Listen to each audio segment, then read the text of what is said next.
Thank you very much, Mr. Chairman, especially for the reference about cricket. I thought you were going to say, I mean, one of the things I can do still, I think, is to bowl with either arm. And that's got, well, I can show you. And that's got me into sides that I didn't deserve to get in, by the way. Well, I don't know about you, but I prefer the lion.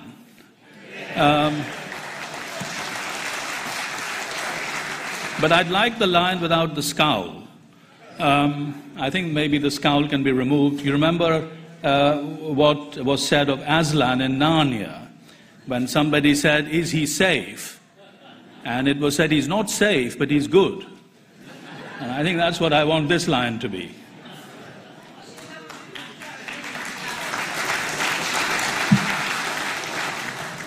Well, I think those who voted for the lion are clapping, obviously. I don't know quite what the other thing means, but no doubt it means something. Sails, oh sails, all right, okay. Well, thank you very much for this invitation. I go to party conferences and I'm given various titles to speak on, but this one is really a very good one, the Christian roots of our civilization. And I'm so grateful to Steve for having set out the stall. In fact, he said most of the things that you might have expected me to say. Very grateful to him. But as I listen to politicians, I hear words like tolerance and fairness and good behavior, and I always think, well, these are rather thin values. We need thicker values than these by which to live. Well, recently they've been talking about democracy, they've been talking about freedom, the rule of law. Well, that's good, but we have to ask, how are these values grounded? Where are they based? From where have they come? And of course, the answer for us is they've come from that golden thread of social harmony that became and has become Great Britain. How did Great Britain become a nation at all? We've been talking about Britain as a nation, but how did a rabble of feuding tribes, fiefdoms, and petty kingdoms become a nation? And the answer, of course, is because of the arrival of the Christian faith to these shores. That's how. So it is entirely right, of course, that you should acknowledge that in your own mission statement, your own self-understanding of yourself. And this goes back really to King Alfred the Great, another great for you, and we mustn't ditch the word great at all. Alfred the Great welded together diverse people, even his enemies, his erstwhile enemies, together into a nation by bringing together their laws and customs and making them a coherent whole and setting the background for the emergence of common law. Great gift of the British people to the whole world. And I hope we never lose common law. But Alfred did one more thing. He made sure that this common law of this new emerging kingdom was consistent with the teaching of the Bible and especially the Ten Commandments. The head of the judiciary in this country these days wrote a letter to me saying, "Of course, Bishop," she said, you probably know who I mean now, "our laws are based on the Ten Commandments and on our Lord's summary of them." Well, I said amen to that. I also said, I hope that the judgments of the Supreme Court will reflect this. But that's true. That is what our laws are based on, and long may that be so.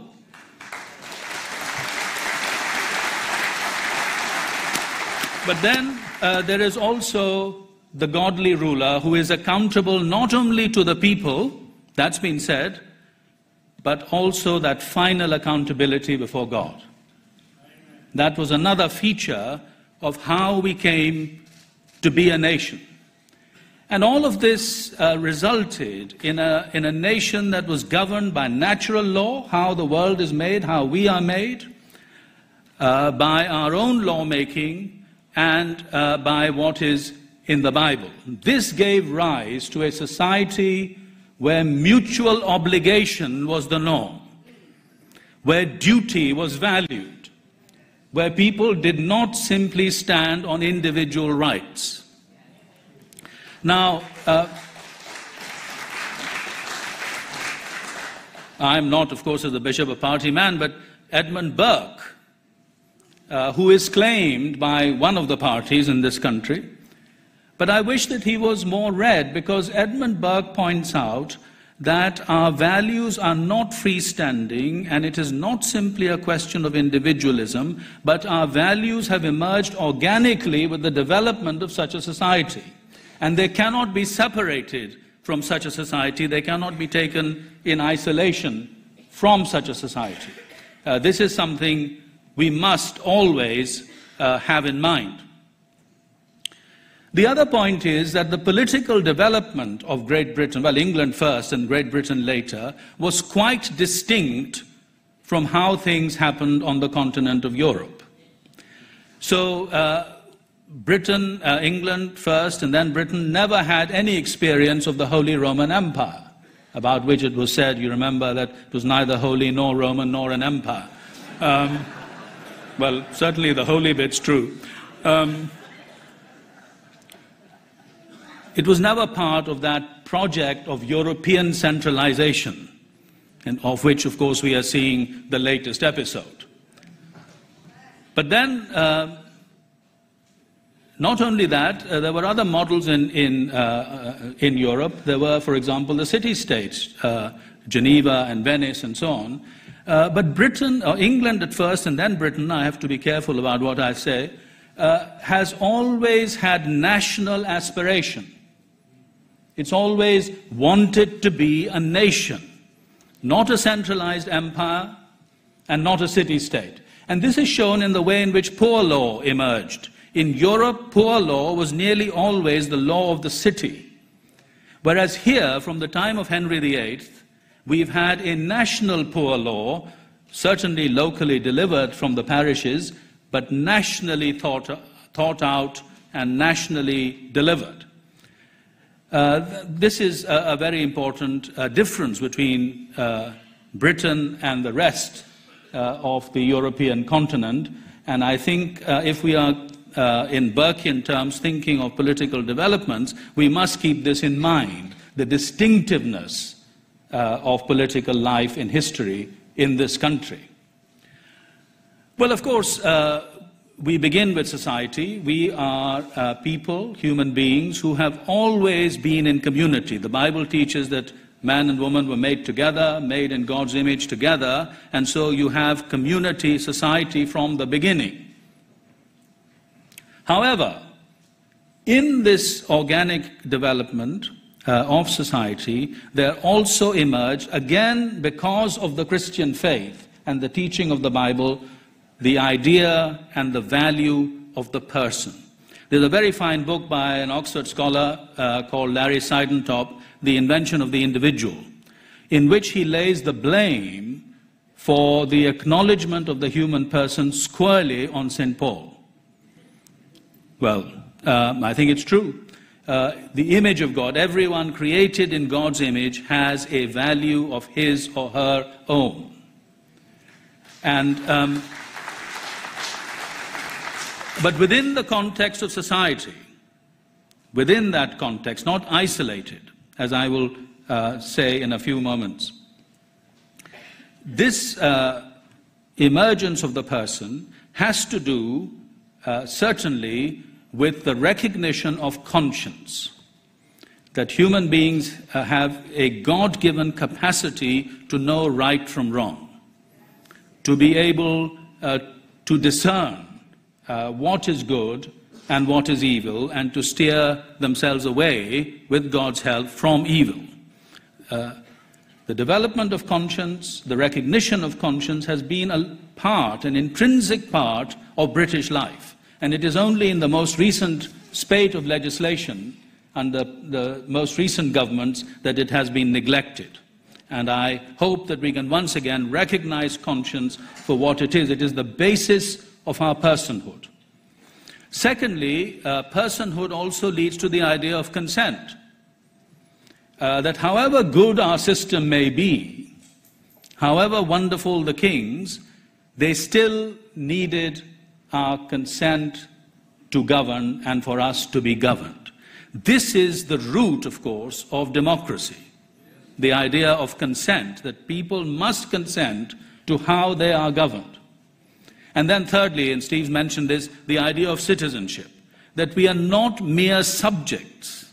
However wonderful the state may be, we are active participants in national life, not passive.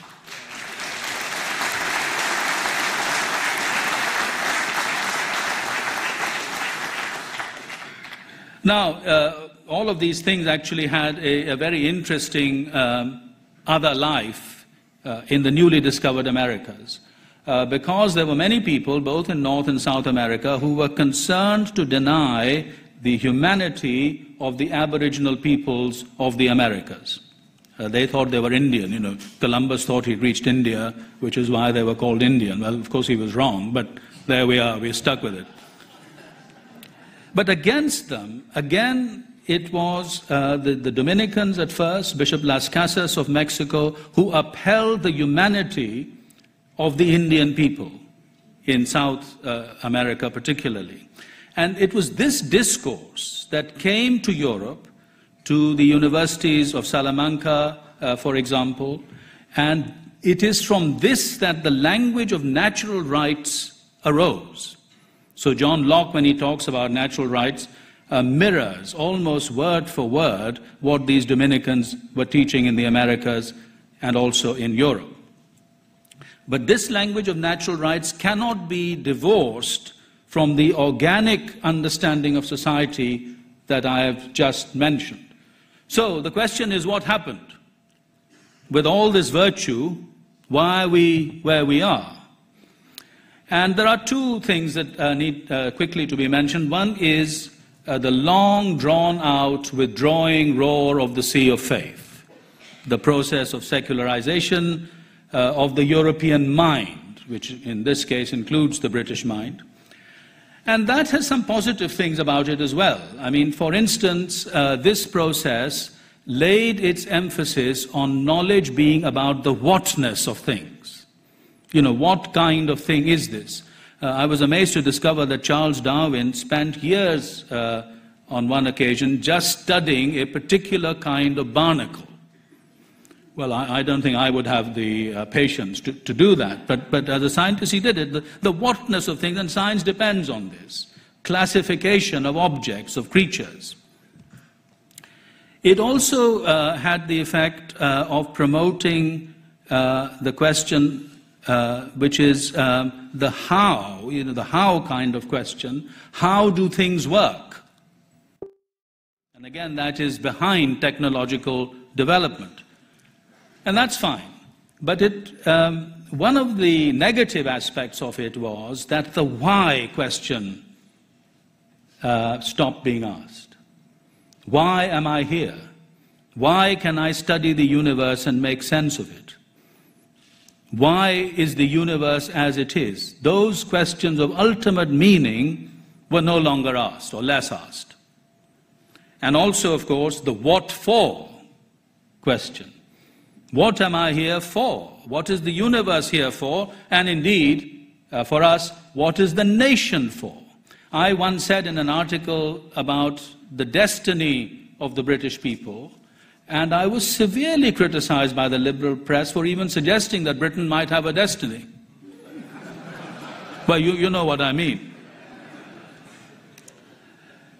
I hope that we can recover our sense of destiny, because our journey as a people depends on that.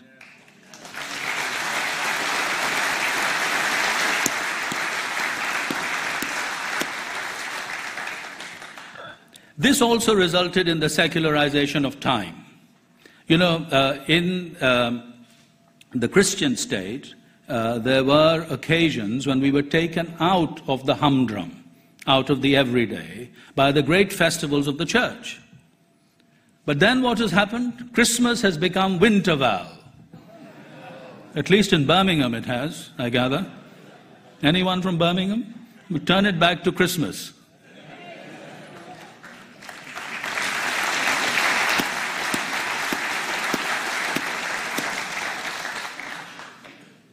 And holy days have become holidays. You see what's happened? The long drawn-out process. I think that's true. But also, I think, some scholars say, and I think rightly, that there was a sudden death. There was a sudden death for Christian discourse in public life in this country around the 1960s.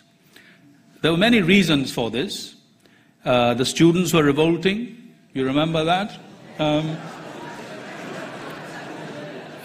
Someone was saying the other day that they occupied, well, actually when I was at Cambridge, they occupied the economics faculty. And when they were asked why they had done so, they said it's because the teachers, our lecturers, have secret files on us. And so they were asked, well, what's in these secret files? And they said, we don't know, they're secret. The role of women was changing. Callum Brown, in his book, The Death of Christian Britain, not a title I agree to, but that's the title, says that the Christian faith stopped being of importance in this country when the women stopped passing it on in the home.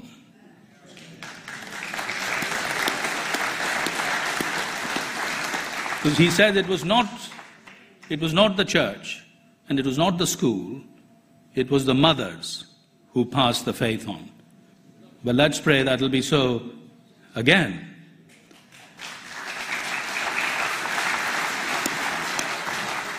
You see, it's the men who are clapping, not the women.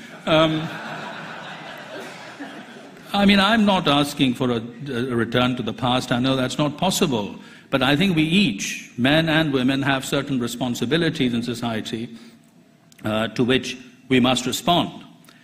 But the big thing was neo-Marxism. Now, Steve mentioned this in passing very quickly, but the whole group of neo-Marxist thinkers, Herbert Marcuse in the United States, Antonio Gramsci, whom he mentioned in Italy, Lukács in Hungary, who realized that political Marxist revolution would not come to Western Europe as it had in Russia.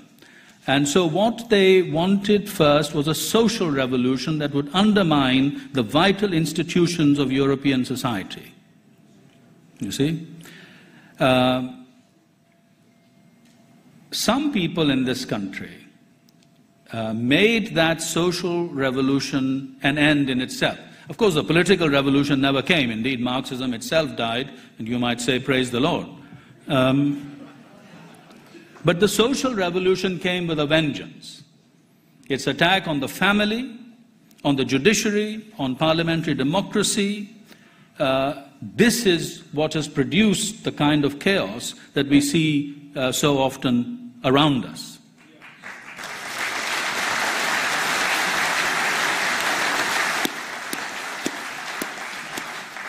Why the family? Because the family is the foundation of society.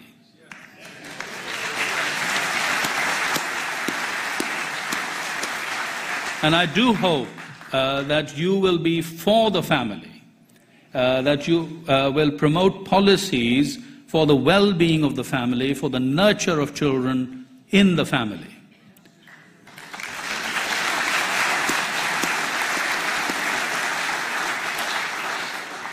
Now, the Christian consensus that we've been talking about in this country, which has resulted actually in the most amazing things that we now take for granted, whether it is legislation about the protection of workers, about the re-emergence of nursing as a noble profession, about universal education. You know, the church was first in universal education. The state came much later, and of course they're most welcome, but they were not there first.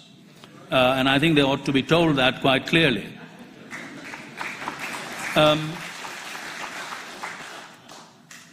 This Christian consensus has certain features that I just want to outline. One is the inalienable dignity of the human person, a dignity that cannot be taken away from them by other persons because it has not been given to them by other persons. The state does not confer this dignity on us, it simply recognizes it if it is a good state.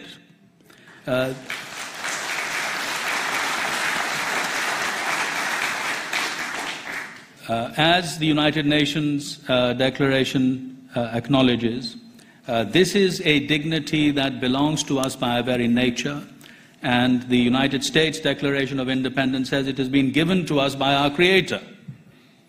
You see, it's a transcendent value. It is not a value we invent for ourselves as a society or as a group of people. It cannot be accounted for in simply utilitarian terms. And it is because of this dignity that we acknowledge respect for the human person at every stage of life. No human being is without this value, a value that has not derived from us, but comes from elsewhere, and we receive it.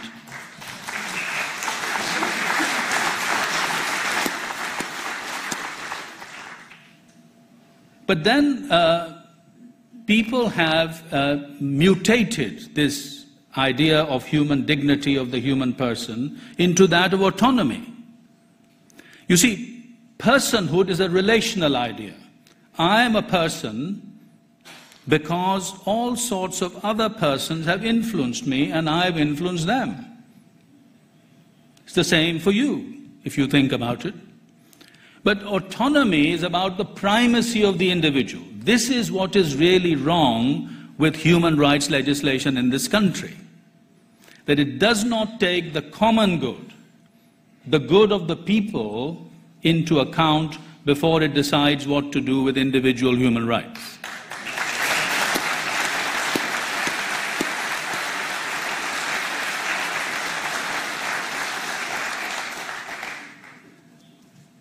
So, dignity of persons, yes.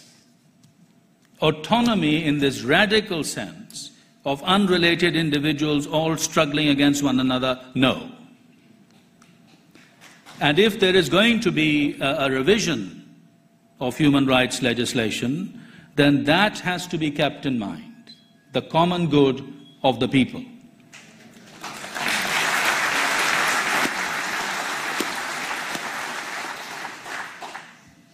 Very good, this applause, actually. You don't get it when you're preaching, you know.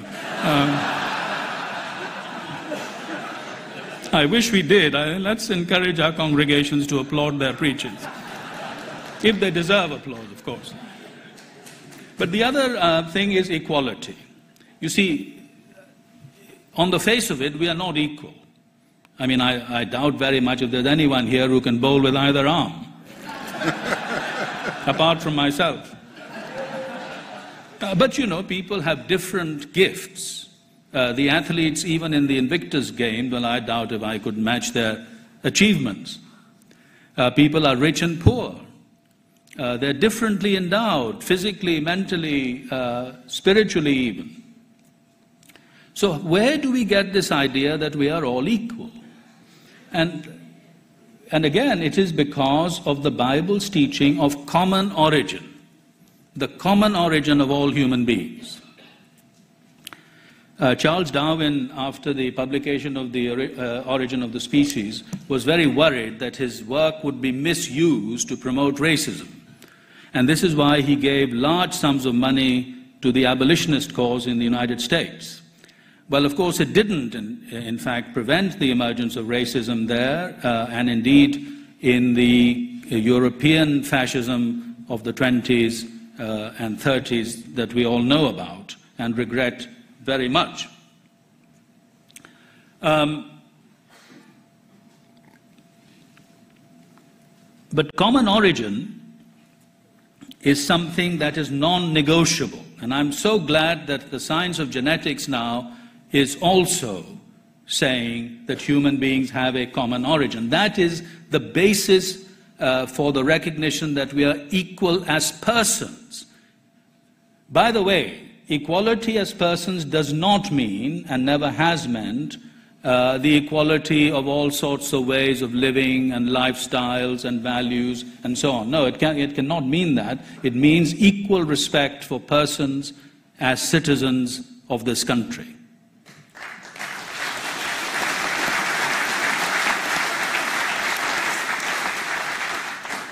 Thirdly, liberty.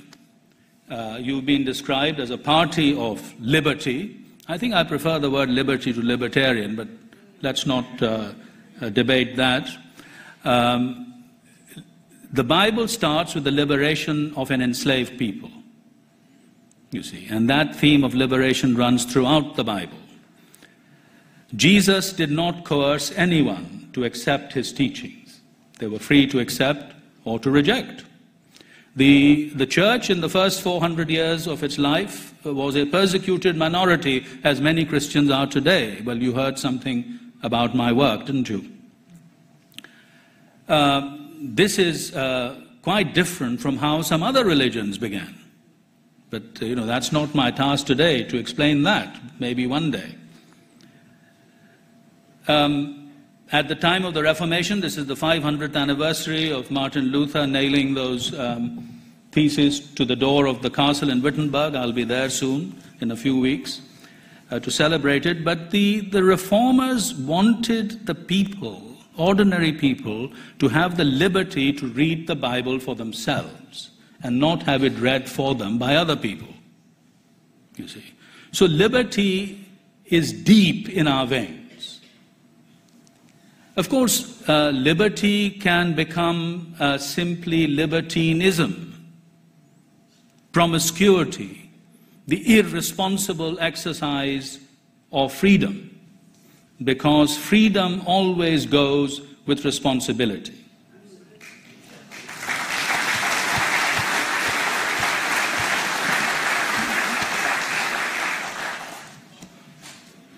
We have become a society obsessed with safety from harm. Somebody told me the other day that the health and safety executive is the real government of this country, whoever may be in power.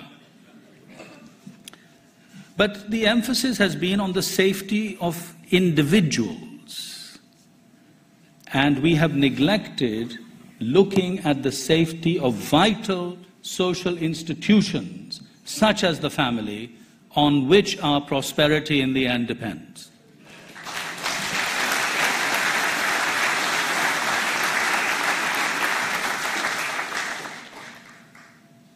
It is a shame that Christian discourse was losing its influence just as Britain began to become more diverse. How good it would have been if this new diversity had been dealt with from a Christian basis of hospitality, of engagement, of declaring where we were coming from. What were our foundation documents? Instead, what was in effect said was, we don't know really who we are. We certainly don't know who you are. So let us live our lives separately, and then we are surprised that this has resulted in segregated communities.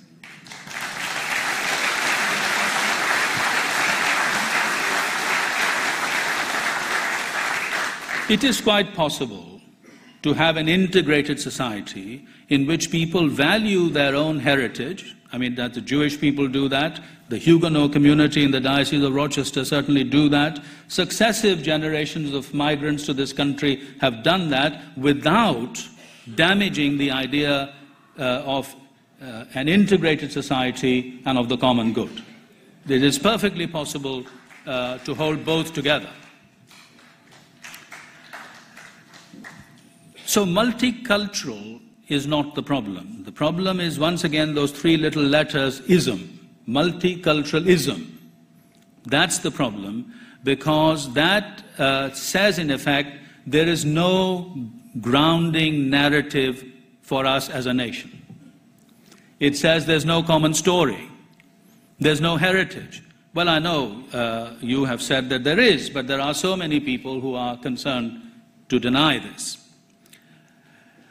There are people who say, well, of course, Bishop, government ministers have said this to me, we do acknowledge that these values have come from the Christian faith, but now that we've got these values, we don't need the Christian faith.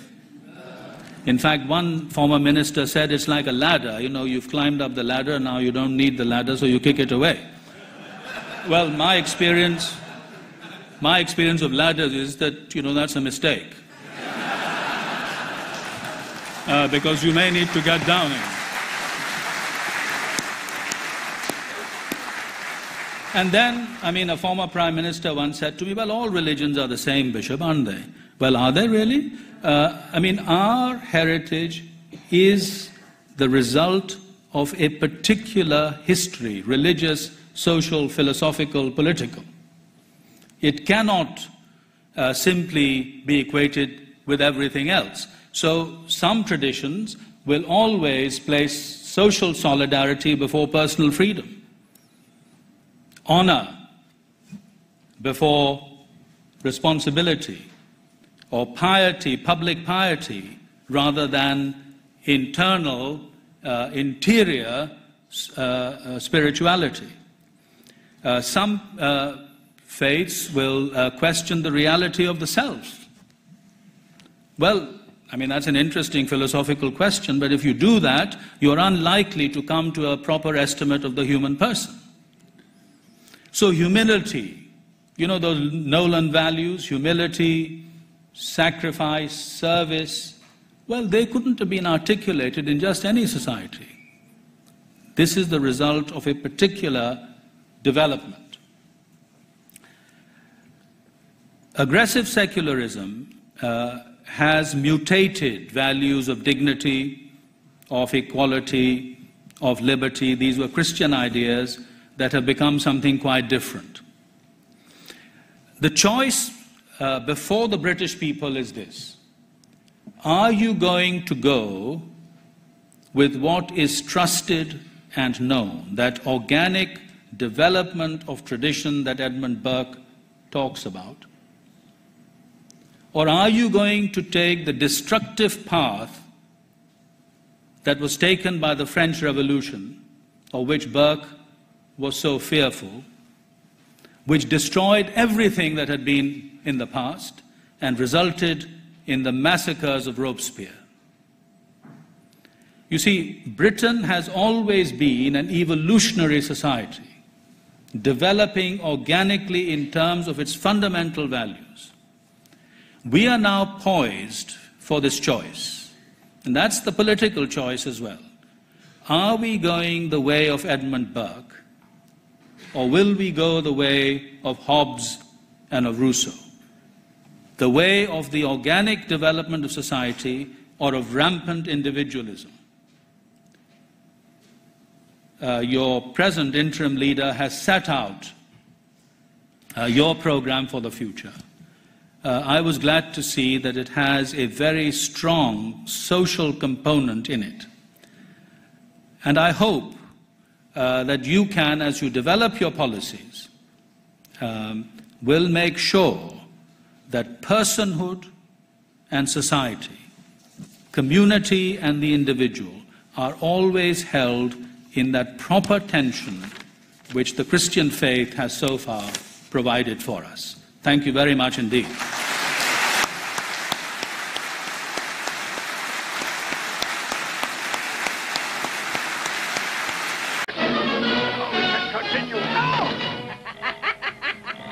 I think it's pretty clear whose side the Lord's on, Barrington. England, sir. Naturally.